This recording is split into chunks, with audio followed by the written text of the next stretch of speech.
It's been an uphill battle for April Urias and her 4-year-old daughter, Gabby. A battle that began when April was only a few months pregnant.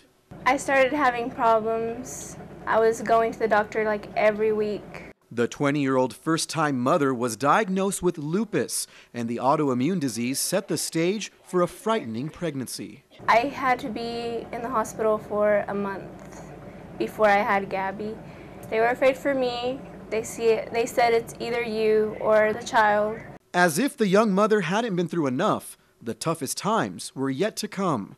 Baby Gabby was born premature, weighing just 1 pound, 3 ounces. When she was born, I didn't really even get to see her.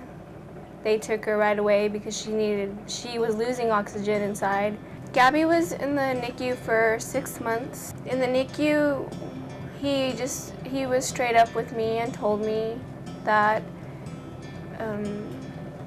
that there was going to be complications with her.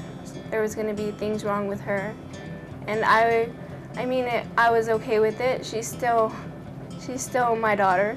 Hold on. 2 months after she got out, she was flown to Dallas because she just got really sick, and they ended up giving her surgery for her hydrocephalus because she had hydrocephalus. Gabby returned home to embark on a long journey, including therapy at the Permian Basin Rehab Center. Just know you're not alone, 'cause I'm gonna make this place your home. When Gabby first came to us, she didn't have even a basic foundation for the appropriate framework required for social skills, feeding skills. So when I got Gabby, she did nothing. She wouldn't grab anything. She was so disoriented. When Gabby first came, she really didn't have a desire to move around. Simple things that most parents take for granted are a daily struggle for Gabby and her family. You can't kiss them on the lips or the cheeks. You can't hug them. When they're sick and they have a runny nose, you can't wipe their nose without it being a struggle. It affects everything, but more so the closeness, the bonding that most moms and babies do naturally. A team of professionals at the rehab center dedicate themselves to making the impossible a reality.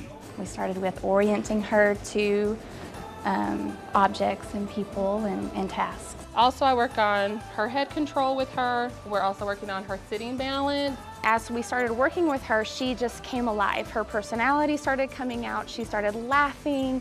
She wanted to stand up. She wanted to be involved in her world that was going on.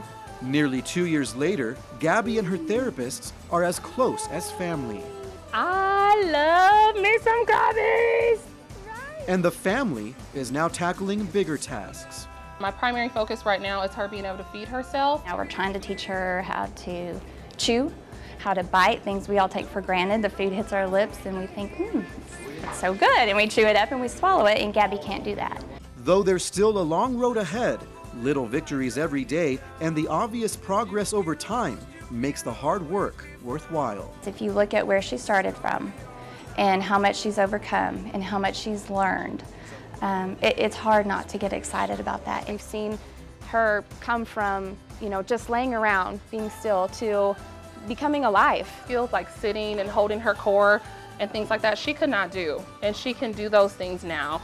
And I have a feeding session with her where she can actually get to the bowl, get to the cup, grasp a spoon, bring it to her mouth. She couldn't put weight on her feet, on her legs. Now she can.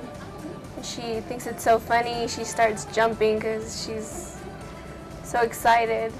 More and more smiles and excitement as Gabby overcomes obstacles that once seemed impossible.